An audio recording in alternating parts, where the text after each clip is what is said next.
After President Mehta refused to decree the law in the National Theatre, the majority today approved amendments allowing for the tender process to be opened for the construction of the new theatre. Basha gathered the opposition together in Vlora, from where he reiterated his stance that the decision on vetting of politicians will be the determining factor in regards to the opposition behaviour. Albania will enter the Eurobond market for the third time after having requested an amount of €500 million to be used on reducing the budget deficit as well as restructuring the bond from 2015. Good evening, it's 6 o'clock on Thursday, the 20th of September 2018. Welcome to the English edition of Aura News. My name is Alexandra and I'm here to bring you the day's top stories from across the country translated into English. Following the President's decision to return the law on the National Theatre back to the Parliament, today the majority approved an amendment to open an application process for the construction of the new theatre. The change was approved upon the receipt of 75 votes.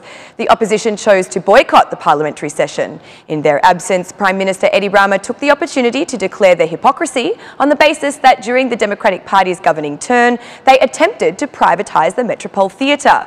The stage of the National Theatre is just 8 metres wide, whereas in comparison, the new Turbine Theatre offers a stage size of 24 metres.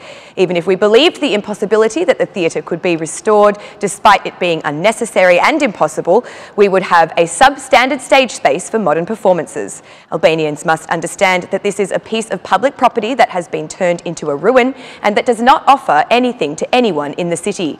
Without affecting 1 square metre of land, we will return this site to one of the most beautiful and modern theatres of the region.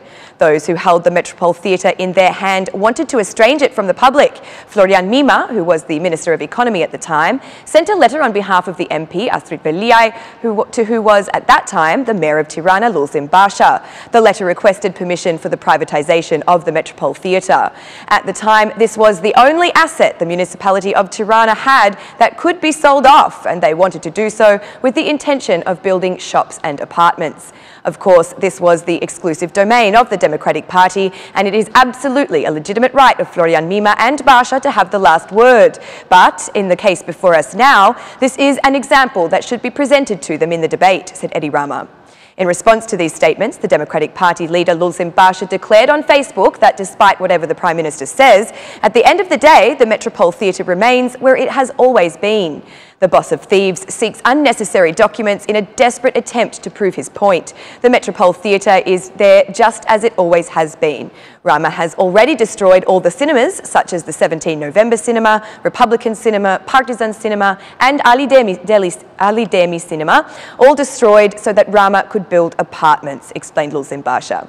Before the start of the session, a group of protesters gathered in front of the Assembly building to oppose the amended law, which still foresees the demolition of the existing theatre building.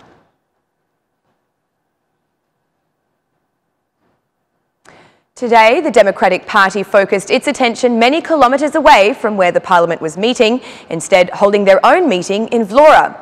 Crime rates, the economy, justice reform and the new theatre were at the centre of discussions during the opposition's meeting.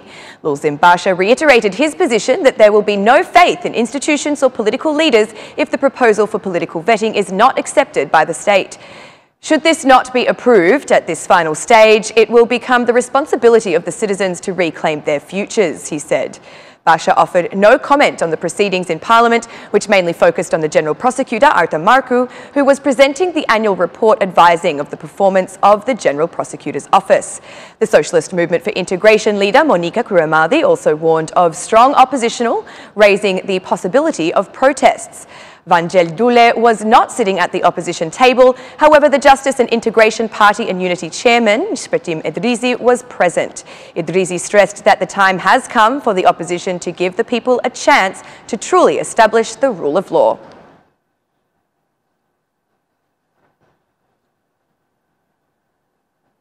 Albania proposes a ban on the export of light weapons to conflicting countries.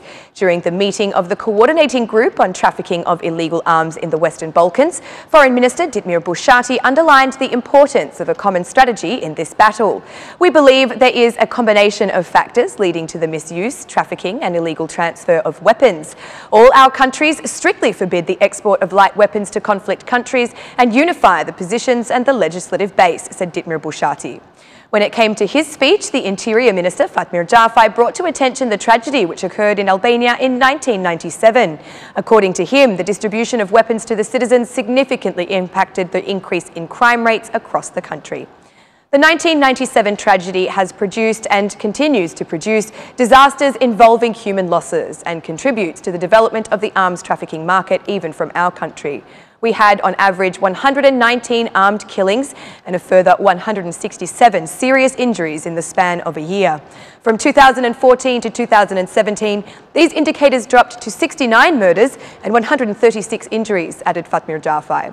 For more than 6 hours, experts discussed the strategies to be followed in the region, stressing the importance of exchanging information between the countries of the region in order to fight organised crime.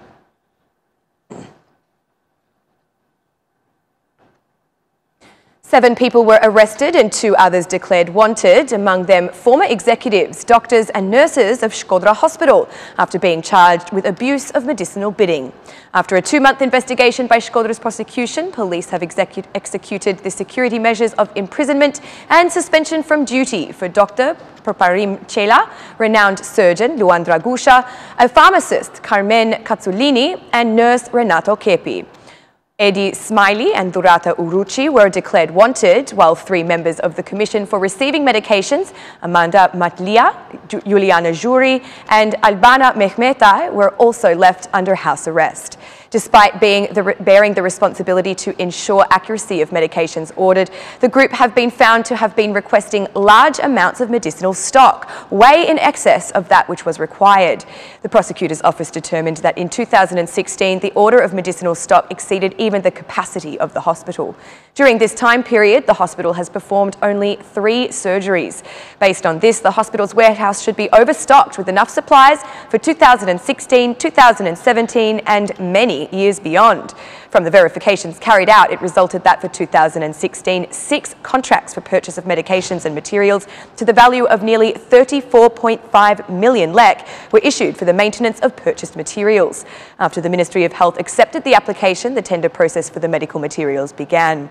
The relevant documentation after the announcement of the winner was forwarded to the Shkodra Regional Hospital for the purpose of signing the contract and obtaining the delivery of the materials. At this point, the prosecution has proven that Edi Smiley, Renato Kepi, Juliana Juri, Amanda Matlia, Albana Mehmetai, who were all tasked with receiving the stock, were in contravention with the law on the grounds that they have accepted the medicinal stock despite being unable to use it prior to relevant expiry dates. When asked about the drug scandal today, those involved and from Shkodra's Regional Hospital declined to comment.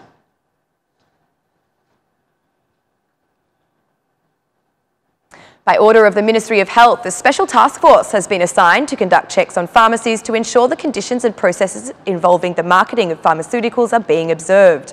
The task force includes several institutions such as the National Agency of Pharmaceutical Control, the State Health Inspectorate and the Ministry of Health and Social Protection, where the orders are placed for pharmaceuticals.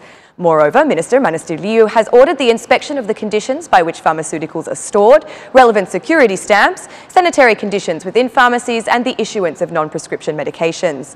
In the first days of the operation by the Interinstitutional Task Force, 21 pharmaceutical subjects were inspected, among which 12 were determined to be in violation of conditions put in place by the task force. The subjects have been penalised with an administrative fine totalling 1.5 million lek. Fines were imposed due to non-compliance with the conditions of storage for pharmaceuticals, for the sale of medicines without a safety stamp, and the sale of medicines without an approved prescription by a physician.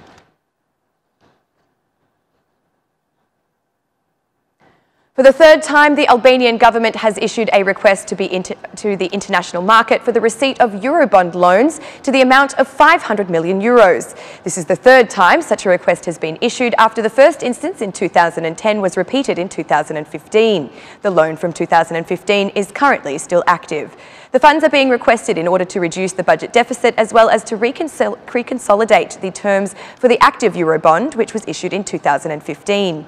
During his address to the Economy Commission, Finance Minister Arben Ahmetaj said that this move will not have an effect on the level of public debt, which continues to decline.